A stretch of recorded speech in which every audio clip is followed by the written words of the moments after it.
vamos a entrar en la cloaca. Ya verás, fea.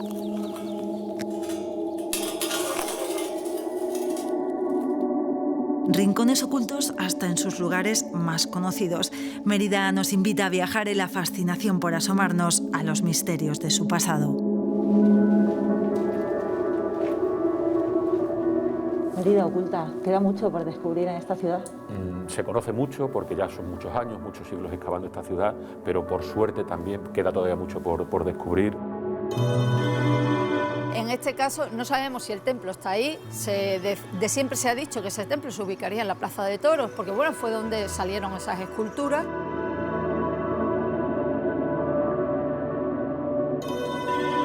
Nos adentramos en los secretos de la Mérida antigua de manos de quienes la conocen bien. Es preferible, ¿vale?, cuando entremos, entrar así porque es muy fácil no medir bien y darte un porrazo en la cabeza, ¿vale? Venga, lo intentaremos. Así que ten cuidado. Aquí y ahora entra. Despacito. Perfecto. Por el carácter de las pinturas y por el estado de conservación deben ser las más importantes, por lo menos de la península ibérica a día de hoy. Si te fijas, tenemos el cráneo de un niño pequeñito, están empezando a aparecer también los primeros huesos del brazo. Descendemos al impresionante pasado de una ciudad 4 veces capital en sus 2000 años de historia. Es muy bonito además porque cuando te acercas ves el grosor del pincel, alguna gotita que se le ha caído, parece que estás en aquella época, eres quien puede descubrir ese momento del artista cuando estaba pintando. Es una conservación extraordinaria en Mérida y estaríamos prácticamente a nivel de Pompeya y Herculano, ¿no? Alzaos completos que nos sobrepasan a nosotras en altura. Una visita guiada con arqueólogos, restauradoras, dibujantes, historiadores o museógrafas del consorcio que gestiona el yacimiento declarado Patrimonio de la Humanidad desde 1993. Así que es responsabilidad nuestra que el yacimiento emeritense continúe su viaje en las mejores condiciones posibles.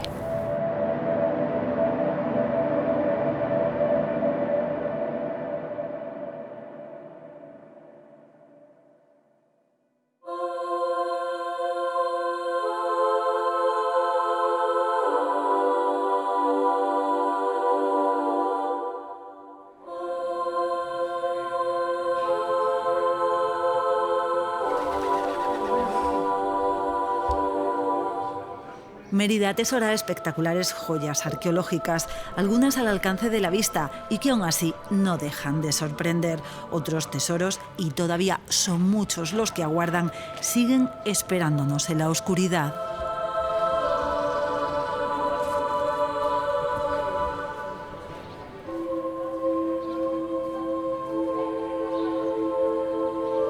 Qué sitio tan especial, ¿no, Félix? Tan envolvente, diría yo, ¿no?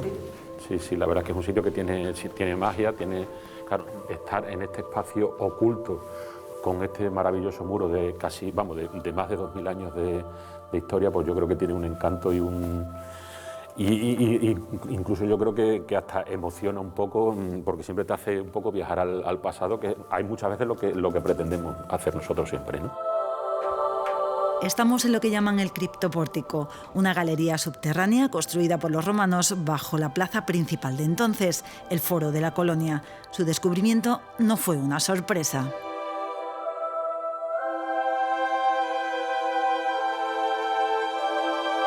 Una construcción muy habitual en todos los foros de las ciudades del Imperio. En realidad estamos en una gran galería subterránea de 40 metros de largo y 8 metros de ancho, que tendría una doble nave con una cubierta abovedada y pilares intermedios, ¿no? Entonces, un gran recinto que nosotros creemos que podría estar utilizado como granero imperial, ¿no? Como un gran hórrea para abastecer de grano a la ciudad en momentos de dificultad. Como también es muy habitual en otros puntos de la ciudad, este gran espacio subterráneo en época visigoda, en época tardantigua, a lo largo del siglo V, VI, se reutilizó como vivienda. La idea, evidentemente, es recuperar este espacio como centro expositivo para que la gente lo disfrute, conozca, que esto sirva para explicar un poco cómo era el foro, cómo era el templo de Diana y fundamentalmente para hacer lo que siempre hacemos, que todas las actuaciones que hagamos redunden en beneficio de la sociedad, porque si no, no tendría sentido.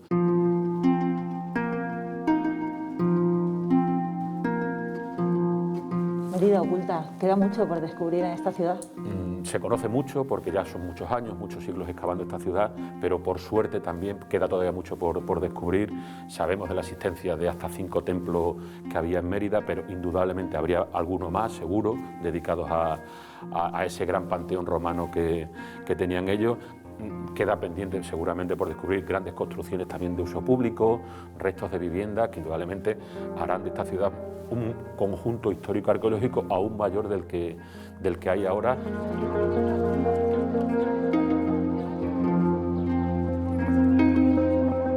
El templo de Diana está a varios metros sobre nuestras cabezas.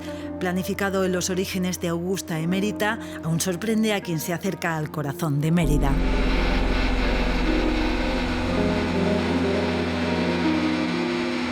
El templo de Diana, evidentemente, es uno de los mejores templos de todo el mundo romano, precisamente por esa historia que está detrás, no solo romana, sino esa reutilización que tuvo en época tardoantigua, en época islámica, y luego evidentemente la reconversión de ese templo en palacio renacentista, en la familia de los Corvos y tal.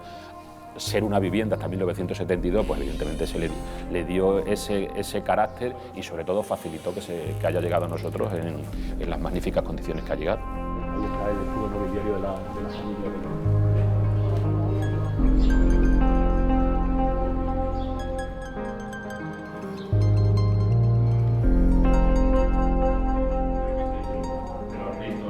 El palacio se ha reconvertido en un moderno centro de interpretación. Dentro encontramos este busto del fundador de la colonia, el emperador Augusto, al que se dedicó el templo y no a Diana. Nos lo cuenta el director del consorcio. Es arqueólogo y tuvo la suerte de excavar en este entorno. Yo creo que aporta un plus a la gestión porque evidentemente entiendes un poco la problemática que puede generar esta profesión, que de otra manera evidentemente no se podría hacer, aunque indudablemente tiene mucho de gestión, pero bueno, para eso también siempre hay gente que cada uno en su campo, en su especialidad, pues ayudan a que la gestión del consorcio sea la mejor posible.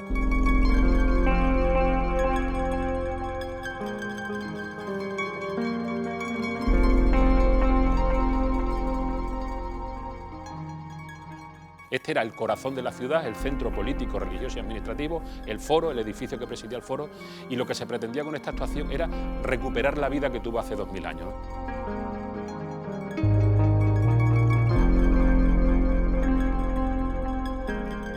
Este sería el foro de la colonia. Gracias a la tecnología nos trasladamos a la esquina suroriental de su pórtico.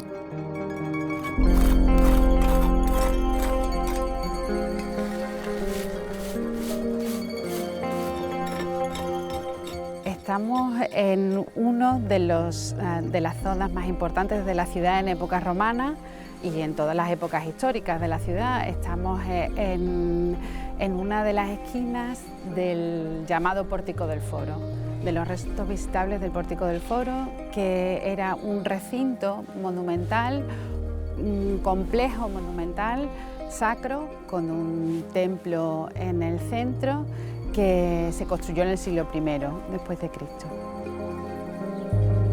Pegado a la esquina del foro, además, han encontrado un edificio, las termas de la ciudad.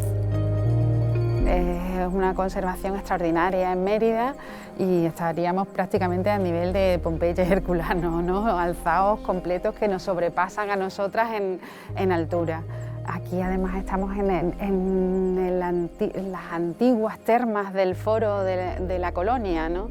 Ya Moreno de Vargas en sus obras de época moderna menciona y habla que en esta zona estarían los baños de la ciudad. Por eso de hecho se llama la calle Baños, así, y no se había excavado nunca ningún solar de este espacio, y esta ha sido la primera vez que hemos excavado, que el consorcio ha podido excavar aquí y se ha podido documentar parte del edificio.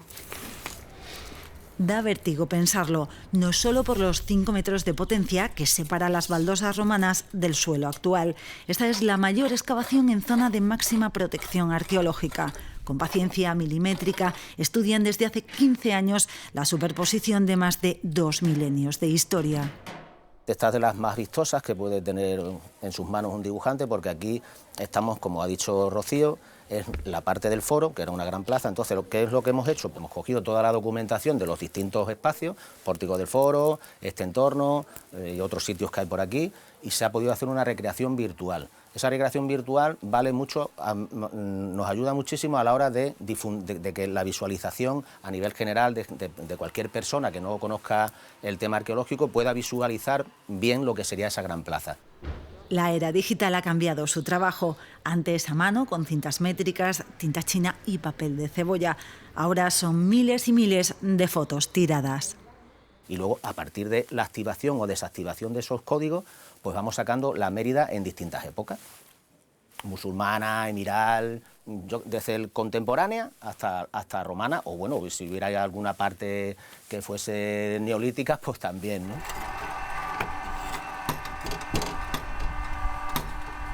La intención del consorcio es integrar estos restos en la construcción para que sean visitables y se puedan poner en valor y que el público pueda acceder a ellos. Todavía se está trabajando en cómo se va a realizar, pero sí, estos restos van a quedar visitables.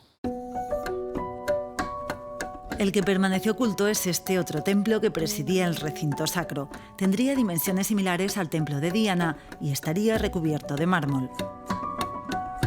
En la calle Baños nos apareció el podium del templo, toda la longitud del podium del templo a través de una zanja que se realizó de saneamiento en la calle. Entonces, ya reutilizando la primera zanja que se hizo en los años 50 y que perforó el templo, pues se pudo documentar los 20 metros de ancho de longitud que tendría el templo de la calle Baños. También en unas excavaciones se apareció parte de la escalinata de acceso de ese templo.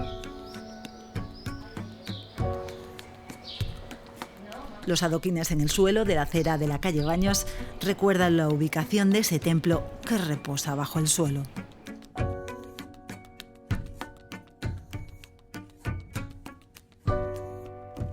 Nos trasladamos a otro punto clave para conocer el foro y sus dimensiones. Está en los bajos de un bloque de pisos privado. Este centro de interpretación, finalizado en 2004, no ha llegado a abrir sus puertas a las visitas por una laguna legal. Una vez solucionada, se renovará y ya sí abrirá sus puertas. En este recinto hemos encontrado una pequeña parte del corazón de la ciudad, que era el Foro de la Colonia. Entonces aquí hemos podido excavar y documentar parte de la plaza, del área abierta del foro y de los edificios porticados que rodeaban esa plaza. Un enorme capitel de mármol, como veis, un capitel corintio se llama, por el tipo de decoración que tiene, hojas de acanto, decoración vegetal. Y gracias a este capitel podemos determinar la altura que tendría el edificio, la altura del edificio porticado. También incluso la tipología nos permite ajustar la fecha en la que se realizó este capitel y nos da también una idea de la monumentalidad y de la grandiosidad y la grandeza de los edificios, ¿no?, que rodeaban el foro, que formaban parte del foro. Los fragmentos encontrados permitieron determinar que a la plaza se subía por unas escalinatas de mármol. Estoy ahora mismo en la plaza, en una de las losas de la plaza del Foro de la Colonia, y voy a subir por los escalones originales que hemos encontrado en la excavación, desde los que se accedería a los edificios porticados que flanqueaban la plaza del Foro. Entre ellos estaría la curia de la ciudad. La curia era el edificio administrativo que podríamos asimilar a los actuales ayuntamientos. Era donde se reunía el Senado de la ciudad y donde cada X tiempo pues, se reunía el Ordo de Curionum de la ciudad para dictaminar las actividades administrativas de la ciudad. Hay otros muchos edificios de la Mérida contemporánea que albergan restos arqueológicos en su interior y que atestiguan también cómo sería el día a día en la antigua capital lusitana. Lo que se encontró es una fulónica que viene a ser en época actual una lavandería tintorería, aproximadamente tiene ese mismo concepto, ¿no? En este sitio lo que se conservan son las pilas, es decir, una serie de cubetas que se interconectaban por unos canales, en ellas se depositaban las prendas, los distintos tintes y los distintos elementos necesarios para el lavado y el blanqueado de estas prendas, y todo el proceso se realizaba aquí. Una lavandería tintorería que en su época romana debió de oler bastante mal. Sí, bueno, se realiza el tratado de las prendas. Aquí vienen prendas para teñirlas, cuando han perdido el color se les vuelve a teñir para que tengan otra vez su lustre, y también se lavan las prendas. Para ello utilizaban los tintes, que eran coloraciones, muchas de ellas naturales, pero también se utilizaba la orina. La orina viene a ser un poco como la lejía actual, con lo cual la orina que se recolectaba de distintos sitios de la ciudad. En las termas se recogía la orina, en envases en viviendas se recogía la orina, en las letrinas públicas se recogía la orina y se transportaba a estas industrias porque era la que se empleaba para el lavado y el blanqueado de las prendas. Además de las pilas, cuando se excavó hace unos 3 años aproximadamente, se excavó ahí en esa habitación, no se había tocado en la excavación inicial y nosotros lo que rebajamos fueron unos niveles que parecían los derrumbes, parte de los derrumbes de la estructura, y debajo de un ladrillo nos encontramos, no se puede llamar en este caso un tesorillo en el sentido estricto, pero sí un conjunto de monedas, en torno a 8 o 10 monedas, que estaban todas dentro de un hueco que habían hecho en la propia roca natural y le habían puesto una tégula por encima. Era como para esconder esas monedas y tenerlas ahí a cubierto. Entendemos que como todo es en estos casos, no volvieron a por ellas y ahí se quedaron pendientes. Ya hay proyecto para su apertura al público. En Mérida hay documentadas otras 3 fulónicas. Esta es la mejor conservada. Por eso nos explica Ana que se decidieron integrar los restos en el semisótano con un acceso independiente al del edificio. Toda la construcción del edificio se hizo sobre unas soleras que respetaran este nivel de restos y para entrar los coches se entra a través de un ascensor, no como una rampa habitual. De hecho, hubo que modificar el proyecto de construcción del edificio también para adaptar las escaleras de planta sótano, y todo esto se ha hecho, pues, gracias a Dios, para poder conservar esto.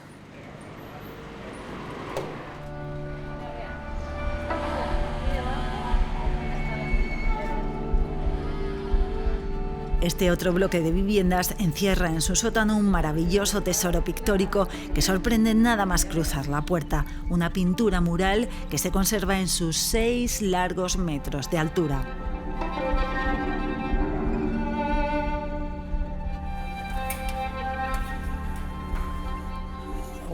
Impresiona bajar hasta aquí. ¿Verdad que sí? Pero mira, impresiona todavía más ver esta pintura tan de cerca. Mira, tan de cerca que puedes ver el detalle de los patos, de la decoración de este marco que iría en el zócalo. En el 98 se procedió a hacer una excavación habitual, rutinaria, para la construcción de una vivienda, y cuando empezaron a excavar documentaron todo un derrumbe intacto de la estancia romana que correspondía a una casa, a una domus romana dentro de la muralla. Esa cornisa, ese pedacito de estuco, da la altura del techo de la habitación de la planta baja y de la planta superior, que estaría decorada de estucos, que todo eso estaba sepultado y hubo que rescatar de forma muy minuciosa para poder recuperar estos restos y poder volver a recomponerlos. Llaman la atención los colores. Los más preciados se obtenían de piedras preciosas. El azul se conseguía del lapislázuli y era de los más caros. Es muy bonito además porque cuando te acercas ves el grosor del pincel, alguna gotita que se le ha caído, parece que estás en aquella época, eres quien puede descubrir ese momento del artista cuando estaba pintando. Las paredes y suelos de esta lujosa mansión romana han escondido secretos durante siglos. Quizás aún la casa del Mitreo esconda más. En la época de José Ramón Mélida se hizo una pequeña intervención aquí en la Plaza de Toros, que está a mis espaldas, y ahí se encontraron una serie de esculturas, una escultura dedicada a Esculapio, otra al dios Mitra y otra serie de torsos escultóricos que se relacionan con un mitreo, con el culto al dios Mitra. En este caso no sabemos si el templo está ahí, de siempre se ha dicho que ese templo se ubicaría en la Plaza de Toros, porque bueno, fue donde salieron esas esculturas. Por asociación de ideas, bueno, cuando se empezó a excavar la casa había que darle un nombre, no sabemos su propietario, y se dijo, bueno, pues la casa del Mitreo. Esta casa fue construida fuera de la muralla por su adinerado y acalorado propietario. La mejor conservada es esta. Esta casa tiene dos estancias subterráneas. En principio no se interpretaban como habitaciones propias de la casa, habitaciones subterráneas simplemente de uso privado. Son habitaciones a las que se accedía desde una escalera. En este caso son dos habitaciones muy ricas, están pavimentadas con mosaico y con pinturas en las paredes, y se utilizaban en la época estival, obviamente.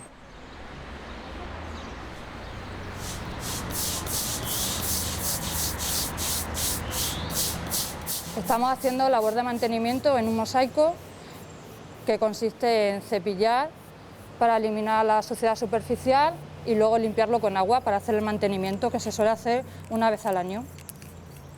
Primero cepillamos con una brocha y posteriormente mojamos con agua y con cepillo suave vamos frotando para eliminar la suciedad. Hay que tener cuidado para que no se levanten teselas.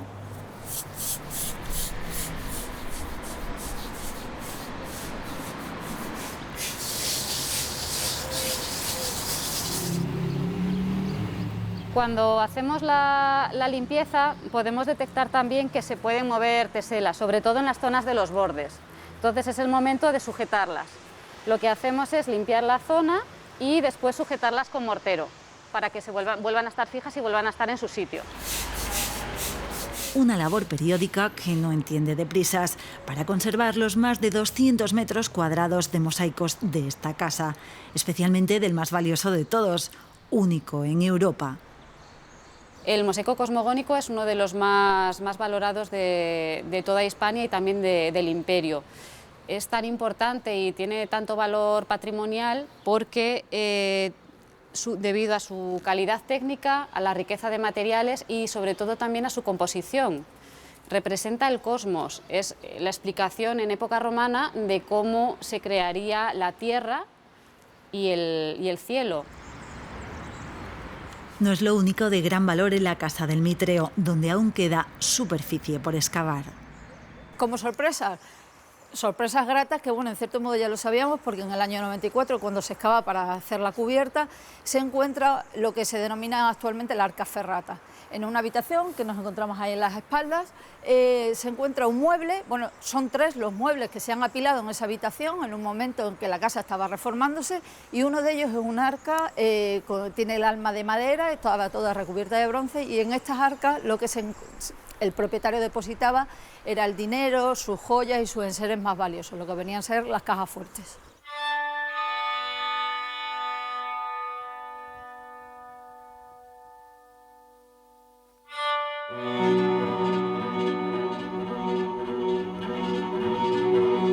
Estaba empotrada en la esquina de la habitación, a ras del suelo, y sepultada por el derrumbe del incendio que hubo en la vivienda en época romana. Entonces era desescombrar, retirar todos esos fragmentos de pintura y cornisas, adobes y demás que habían caído, recuperar la forma para entenderla. Es una pieza que no sabemos todavía muy bien la forma, se conserva la base, pero está alterada por el incendio, está doblada. La pieza la enviamos al Instituto de Patrimonio Cultural de España y allí tienen los laboratorios necesarios para poder hacer todo el tipo de análisis que necesita esta pieza, porque es tan compleja, tanto por las dimensiones, que es enorme, como lo que puede contener dentro.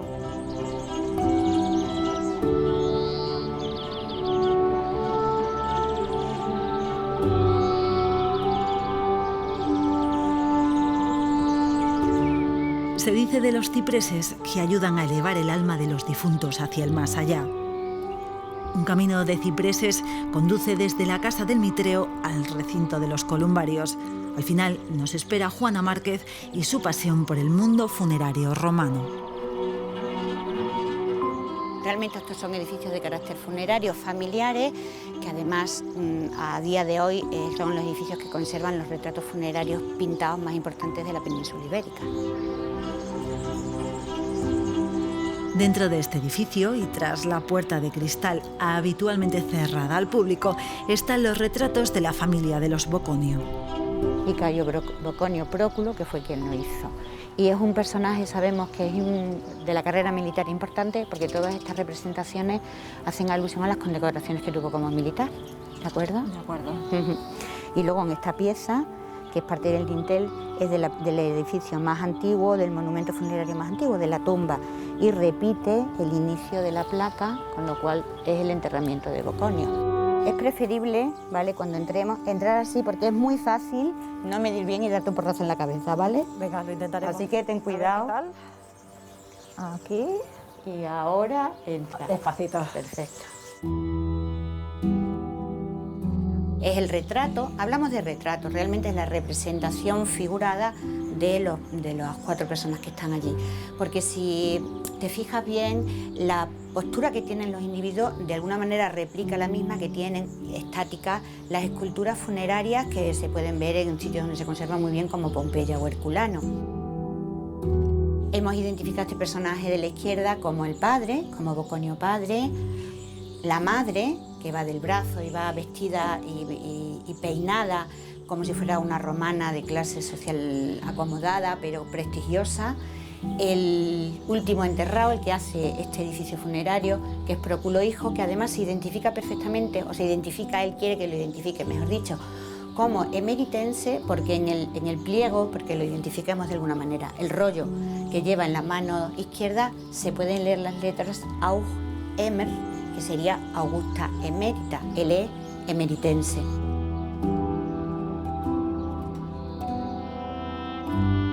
Esta figura representa a la hermana, a María Sorori. El estado de conservación es peor porque, bueno, incluso ahora veis la incidencia, cómo el sol se refleja en la pintura, pero es muy interesante porque podemos ver cómo se hacen enterrar y retratar con todas las riquezas. En este caso veis un collar con cuentas, porque ellos consideraban que se seguía viviendo en el más allá igual que aquí y se hacían enterrar con sus joyas y con su riqueza. En muchos enterramientos han encontrado joyas y objetos. Algunos de los más valiosos están depositados en el Museo Nacional de Arte Romano. Estas figuras de terracota se encontraron en la tumba de una joven romana. El peinado de esta terracota, de esta mujer, que lleva un moño atrás recogido, pero luego lleva 2 roletes aquí arriba, parecido al peinado de las extremeñas, y que debe ser un tipo de peinado local porque no se repite en otra figura. Esta caja de medicinas estaba en otra tumba, seguramente en la de un médico. Y el interés de esta pieza es que además contenía dentro todos los productos de pomadas, gránulos y pastillas con los que se curaban a los pacientes, porque es una caja de médico, de medicinas de médico. Esta bandeja de vidrio con forma de salmonete es prácticamente única. Solo hay otra similar en Nueva York. Otra pieza curiosa es este molde pastelero para hacer panes con forma de león. Sabemos que estos tipos de alimentos se repartían en los espectáculos, pan y circo.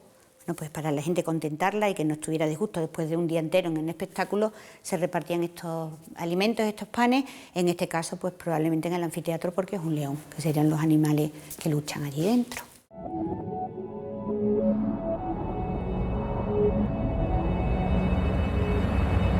El molde estaba en una propiedad privada, el Solar de los Blanes, una excavación inmensa que iba a deparar una gran sorpresa: el enterramiento de 7 mujeres nobles con espectaculares ajuares de oro y plata. Mérida había encontrado a las princesas suevas de Réquila, su rey. Todo esto es una impresionante muestra de piezas de oro, de los adornos personales que llevan una serie de mujeres que pertenecían al cortejo del rey suevo y que se enterraron con estas piezas. Piezas minúsculas que vienen de la tradición orfebre del mar Adriático. Un anillo, 2 broches únicos con forma de mosca o las piezas de este impresionante collar de oro amarillo. Lo impresionante de estas piezas no solo es la adscripción cronológica, que se pueden decir que sean suevas, sino que además aparecen en un contexto claro. Sabemos quiénes son los que estaban enterrados, cómo se enterraban. Hay otra serie de piezas en la península ibérica, pero que aparezcan en los enterramientos con su contexto claro son las únicas hasta ahora.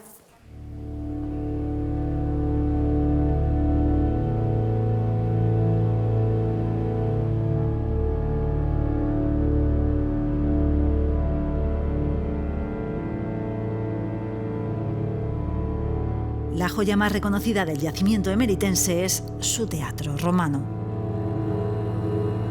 La conservación del Teatro Romano de Mérida es excepcional y en comparación con los demás teatros romanos de la península ibérica no existe ningún teatro que se haya conservado así, y esto es debido a que Mérida en época islámica, o sea hace 1000 años, se convierte prácticamente en un pueblo, en una aldea. Se contrae prácticamente a menos de la mitad de lo que era la ciudad en época romana. En el frente escénico del teatro, los poderes romanos aprovechan para dejar sus mensajes al pueblo. A diferencia de hoy día, el teatro no era tan apreciado. Los actores estaban en el nivel más bajo de la sociedad. Donde hoy vemos una escultura, un romano veía símbolos de su cultura. Una de nuestras funciones es la accesibilidad cognitiva, ¿no? Que la gente no se quede solo en lo estético, en la fotografía. Me he hecho la foto al lado del frente escénico. Entonces, una de las formas que tenemos nosotros de favorecer la accesibilidad cognitiva es elaborar estudios de público previos. Nos ayudan a discriminar el tipo de información que ponemos en los paneles. Nuestros paneles son paneles, es como la publicidad.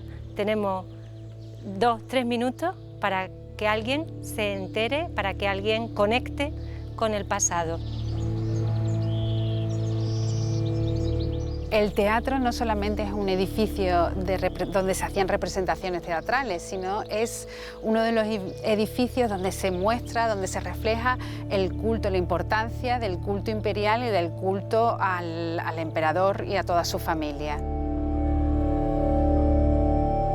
Desde 1910, cuando se excava el teatro, no se ha parado de investigarlo. Hemos tenido la suerte de excavar las fosas del Hipposcaenium. El Hipposcaenium es el hueco, el escenario estaba completamente hueco, como pasa en los teatros en la actualidad. Ahora lo vemos macizo, relleno de tierra, pero en época romana había un entarimado de madera y debajo, con la altura de un hombre, además con bastante profundidad, es donde estaban los huecos para la tramoya, para que los actores pudieran salir las diferentes representaciones, y también hemos podido documentar dónde se colocaba el telón. Ahora vamos a ver una de las partes ocultas del teatro que para los romanos era importantísimo, que era el sistema de evacuación de las aguas. Vamos a entrar en la cloaca. Ya verás, Bea.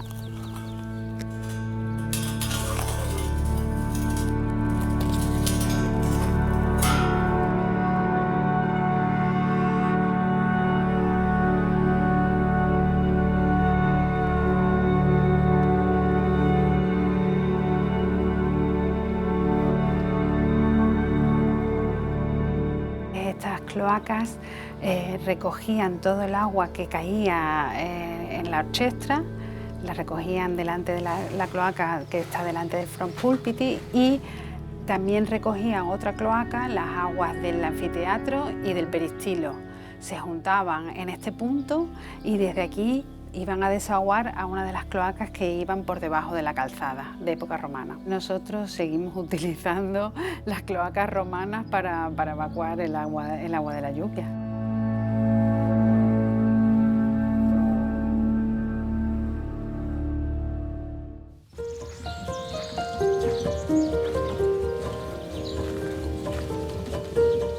Estamos en la zona del peristilo del teatro, una zona preciosa que va a ser objeto de renovación este año.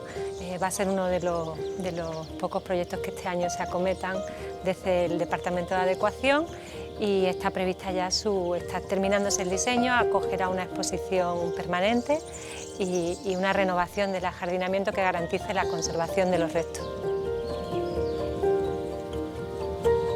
El teatro es el monumento más visitado en Mérida. El 73% de los ingresos del consorcio proceden de las taquillas de este y de otra treintena de monumentos, ingresos que se han derrumbado con la pandemia. Cuando uno visita los monumentos, pues es como en una obra de teatro, solo ve el final. Detrás de todo esto hay mucha gente trabajando para mantenerlo. Solamente todo el tema de jardinamiento, el tema de conservación, requiere un esfuerzo cotidiano. También atendemos no solamente a los que gestionamos directamente a los monumentos que están cerrados con el pago de un ticket, sino también nos encargamos del mantenimiento de un montón de restos que existen en la ciudad y que son libres, que están en la ciudad para poderlo ver. No sé, el Castellum Aquae, por ejemplo, se me ocurre, el Arco Trajano, todo eso lo mantenemos nosotros, o el Templo de Diana, el edificio del Templo de Diana, que también gestionamos completo la plaza esa. Además, la institución se encarga de que las obras en la ciudad respeten los restos arqueológicos. A veces por ignorancia, a veces no tan ignorancia, pero sí siempre hay alguien que hace una obra sin que el consorcio lo sepa. Entonces nosotros tenemos un servicio de seguimiento de obra que aparte de hacer eso, el seguimiento de las obras que ya conocemos, bueno, pues también ven un poco por la ciudad aquellas obras que se han comenzado y que no aparecen en nuestros listados como que tienen la autorización o tienen la licencia.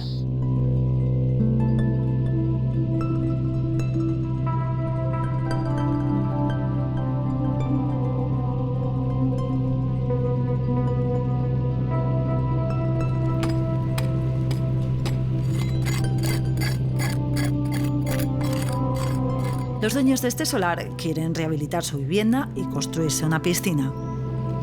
Ellos nos dan un proyecto de obra con una serie de estructuras que quieren hacer y cuando nosotros terminemos de excavar y de documentar todo lo que aparezca en el solar hasta la roca natural, siempre que sea posible, con los restos que han aparecido, nosotros, que los tenemos documentados en plano, jugamos y vemos cuál es el proyecto que ellos quieren hacer.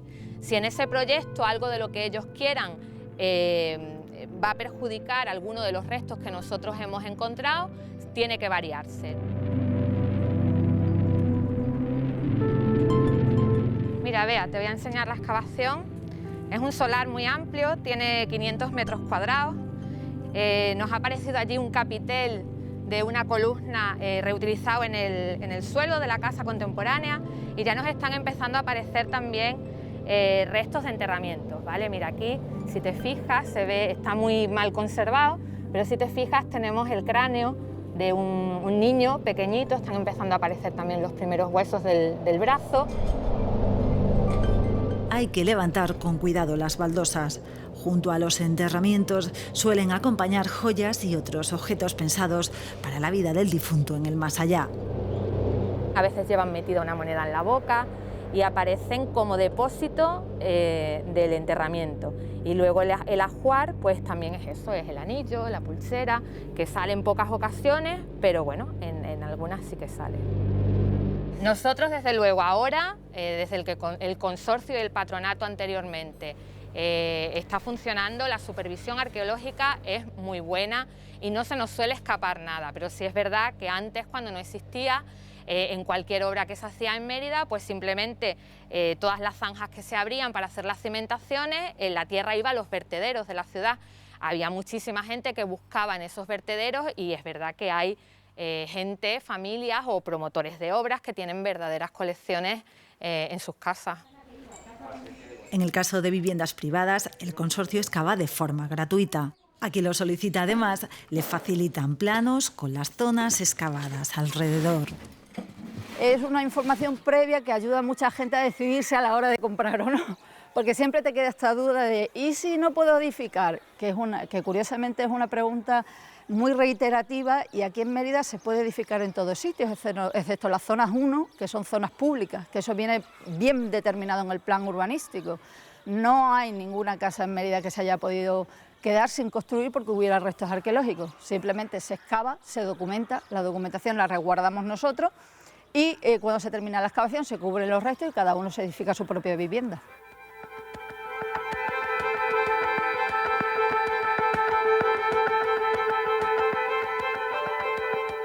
Mérida se divide en 5 zonas arqueológicas. La de mayor protección es la de los foros, el presidido por el templo de Diana y el otro, el del templo de la calle Holguín, que ahora veremos.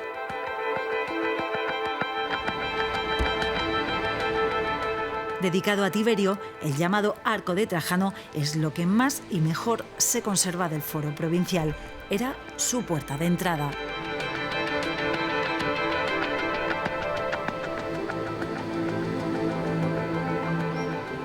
Se construye este recinto para la capital de la provincia, o sea, un recinto específico que tendría la capital de la provincia, que no existiría en las otras ciudades de la provincia, sino solo aquí, solamente y exclusivamente para culto imperial.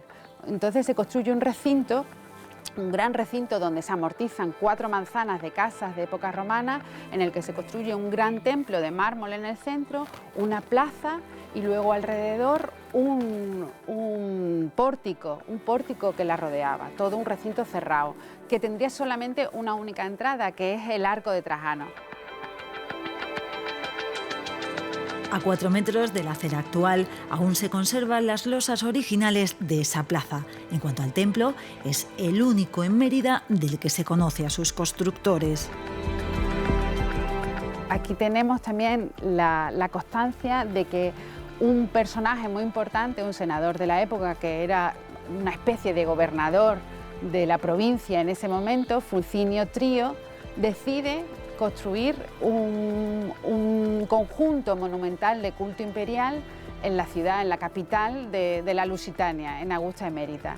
Entonces, no tiene otra, porque era amigo de Tiberio y era así, intentando pues congraciarse con el emperador, entonces construye la réplica del Templo de la Concordia aquí en Augusta Emérita. Y para eso le encarga a otro personaje que también tenemos constancia epigráfica de inscripciones que han aparecido, a otro personaje la construcción, que se llama Cornelius Boco.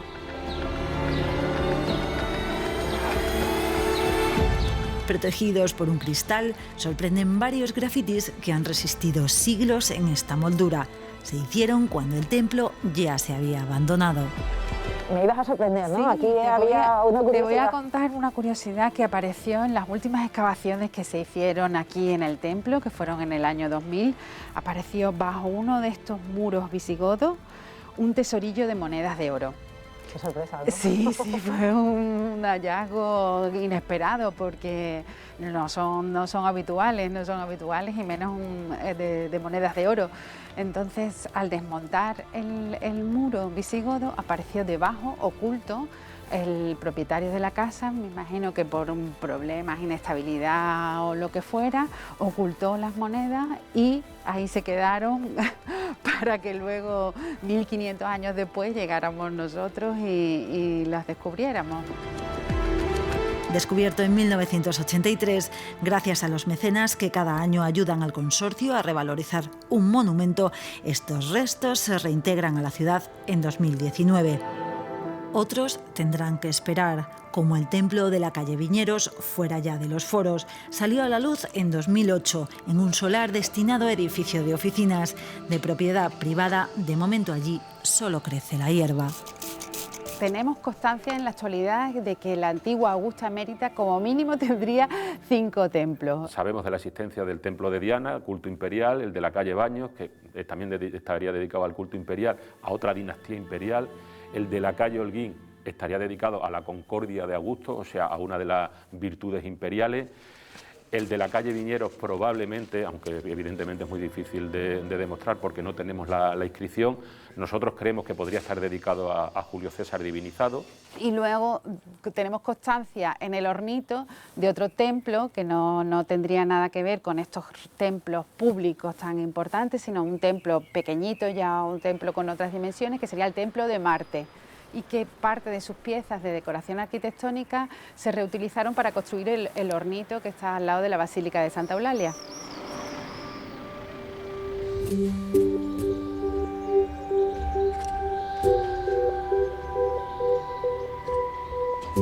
La Casa del Anfiteatro es el último recinto adecuado en Mérida. Es un lugar singular, son más de 700 metros cuadrados de mosaico y además es un recinto que, como ocurre en muchas ocasiones en Mérida, nos ofrece una visión, es como un flash de la ciudad, en este caso romana, porque tenemos restos de la muralla, restos de la torre de decantación, restos de termas, restos de una conducción de uno de los acueductos que llegaba a la ciudad, restos de un mausoleo funerario, aparte de la conocida Casa del Anfiteatro. Una adecuación reconocida con el premio OTAEX por su esfuerzo en garantizar que cualquiera pueda no solamente entrar al recinto, sino además entender qué pasó allí en el pasado.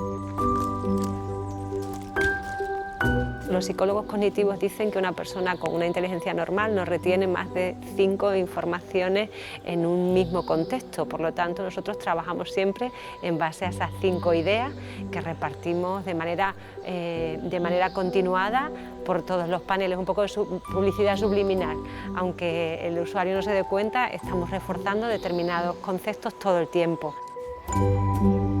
Se trata de que la gente entienda cómo se vivía en una casa romana, cómo se estructuraba la vivienda, qué partes principales tenía y sobre todo que también hemos querido que se conozca el proceso de elaboración de un mosaico. En esta casa se cuenta no solo cómo se construye un mosaico en época romana, sino cómo se restaura, que esto es muy importante. De los 12.000 metros cuadrados de este espacio arqueológico, aún hay gran parte por explorar. Hoy vamos a trabajar sobre esta tubería que se encontró en el solar de la Casa del Anfiteatro y estamos limpiando lo que es la inscripción porque va a ir en breve en una publicación y quieren saber exactamente qué es lo que pone en la inscripción. Realizamos el hisopo, que es el palito con el algodón, lo mezclamos en alcohol y vamos frotando sobre la superficie que vamos a limpiar en este momento. Vamos girando el hisopo y vamos retirando la tierra. Vamos despacito, despacito, también para no arañar la superficie del material original. En el laboratorio de enfrente, Maripaz revisa el pegado de este vaso del siglo I. Se hace una selección también de la importancia de las piezas y el estado de conservación que se va revisando que tienen. Entonces se va un poco por prioridades y por urgencias. Y luego también pues, por temas positivos, de divulgación y demás. Y esta pieza pues, como tal pues, sí que merece revisarlo y un embalaje, pues, renovarla. Es el trabajo del conservador restaurador.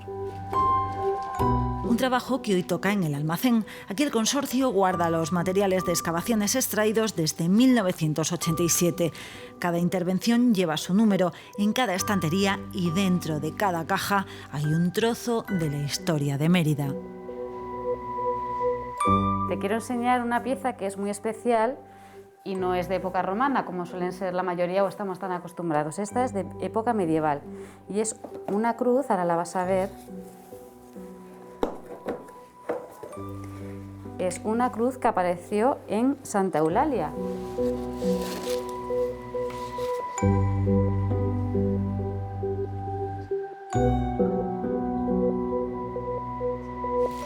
Sobre Sobre esta mesa reposan varias piezas. La más antigua es esta de cerámica. Es un brazo de arquero. Y estamos hablando de una antigüedad de unos 2000 años antes de Cristo, que ya encontraron este sitio fantástico para vivir en aquella época calcolítica. Y luego esta pieza de mármol magistral apareció en una intervención en el pórtico llamado Pórtico del Foro y representa una figura mitológica que es un grifo. Un grifo es un animal que tiene, un animal mitológico que tiene la cabeza de águila, que se puede ver aquí, y luego el cuerpo de león. Y es una talla preciosa, de hecho conserva todavía restos de pigmentación en el ojo, del color que tuviera, y se asocia además al culto del emperador. Es muy fácil que procediera de alguno de los templos en relación al foro de la zona de lo que conocemos nosotros como Templo de Diana. Siguiendo en la historia de la ciudad, veríamos esta copita de vidrio verde muy pequeñita que además formaba parte del depósito funerario de las famosas princesas suevas. De época andalusí es esta jarra y de época moderna este salero. 4000 años de historia resumidos sobre una mesa. 21 siglos. Fue capital en época romana, la capital de la provincia lusitania, fue capital de la diócesis Hispaniarum a partir de la diócesis de toda Hispania, a partir de una reforma del siglo III, fue capital durante los suevos, luego en época visigoda un periodo muy corto también, y en la actualidad es la capital de la comunidad.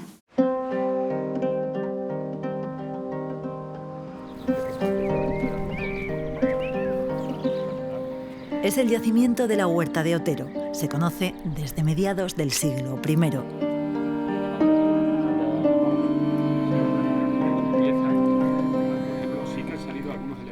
Estamos en el tramo de muralla mejor conservado de Mérida, que tiene casi 6 metros de altura, una muralla original que estaríamos hablando en torno a 8 o 10 metros de altura. Está la muralla fundacional, la que se construye en época de Augusto, que tendría sobre 2,80 metros aproximadamente de anchura, y en el siglo V lo que hacen es reforzar esa muralla con otros 2,5 metros más de muralla, que es esta parte de aquí, que luego posteriormente roban porque reutilizan de cantera, y estaríamos hablando que en el siglo V la muralla romana de Mérida tendría en torno a unos 5 metros de anchura, con lo que doblaría ese valor defensivo que tenía la muralla. Me parece un yacimiento impresionante y tiene lo importante que tienen casi todos los yacimientos que hay en Mérida, esa superposición de cultura. No solo hablamos de unos restos excepcionales de época romana, una casa romana pavimentada con mosaicos y pinturas, como decíamos anteriormente, sino como luego hay una reocupación en época visigoda.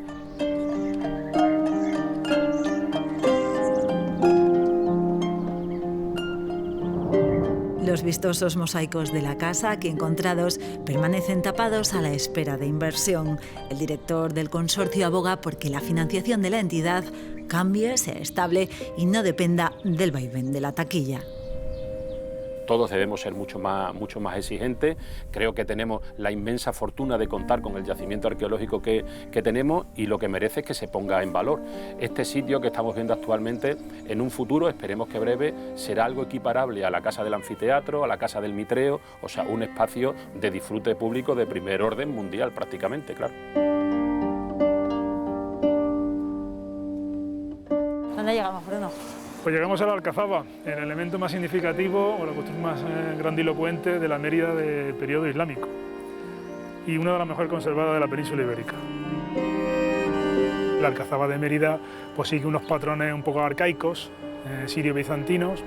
Es un cuadrado casi perfecto, de 4 lados, tiene 22 torres, tiene 132 por 137 metros. Y sí deciros que se hizo corriendo y a la carrera, para entendernos, con una premura tremenda. Por eso, a los pocos años de su construcción, pues dio problemas, ¿no? Bajo el mandato de su gobernador, Talaba Ben Salama, y de su maula, que es un liberto y jefe de obras, Haikam Ben Mukabis, concretamente en el año 220 de la Égira, en Rabí de 220, que corresponde con abril del 835. Esta inscripción fundacional es única. Hay otra similar a esta con la fecha de finalización, pero esa está en manos privadas. Bueno, tendríamos otra segunda inscripción que recogería la finalización de las obras en la Alcazaba, pero que se conserva en la colección de Monsalud, en Almendralejo. Bueno, esta placa tuvo varias vicisitudes, la adquirió el Marqués de Montsalud y está ubicada allí. Yo la verdad que me gustaría que tuviéramos una copia por lo menos de esta inscripción, por lo menos para mostrarla aquí al visitante, lo cual cuadraría perfectamente lo que es la comprensión de este edificio, el inicio de la obra y la finalización del mismo. El edificio pervive durante todo el periodo andalusí con una serie de reformas y incluso después de la conquista cristiana en 1230, donde se va a ubicar aquí pues la sede de la Orden de Santiago, posteriormente el conventual de la misma orden y bueno, pues hasta hoy día donde está la presidencia de la Junta.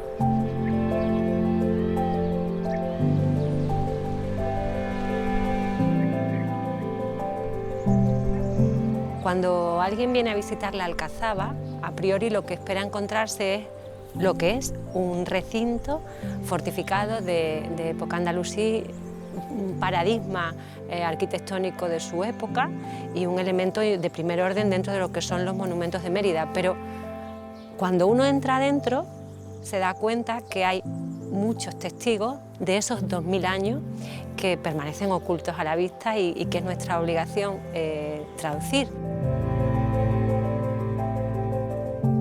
Desde esta zona de la ciudad se controla el acceso a través del puente, el acceso salvando el río.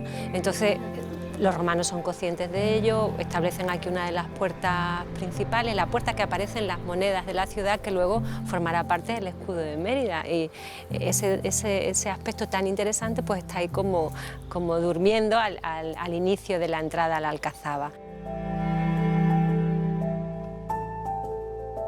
El aljibe es el edificio emblemático de la Alcazaba de Mérida. Concretamente es un edificio único de todo ese periodo, del siglo IX. Único, vamos. El paralelo más cercano tenemos que irnos a la península arábiga, concretamente el aljibe o cisterna de Saná, en el Yemen, porque vamos, es único. Además aquí se aprovechó material de la civilización anterior para acabar de construirlo, ¿no? Sí, no solamente los sillares, que es el elemento más común, sino también estas piezas tan curiosas que en este caso pues lo tenemos en una de las bóvedas, que es una mensa ponderaria romana, que seguramente procedería del Maquelon, del mercado de aquí de Mérida en época romana. Quizás extramuros, fuera de la ciudad, sí, bueno, puede haber un hallazgo que nos diga algo, pero yo creo que ya dentro de la ciudad, hombre, excepcionalmente a lo mejor en las intervenciones que desarrollamos a diario, siempre salta la libre, ¿no? En este caso, pues a veces se han documentado alcancías que contienen monedas de plata, que son los dirham, faltan los de oro, los dinares, pero bueno, tiempo al tiempo. Este tesoro de la Mérida islámica sirvió de refugio a la población durante la Guerra Civil.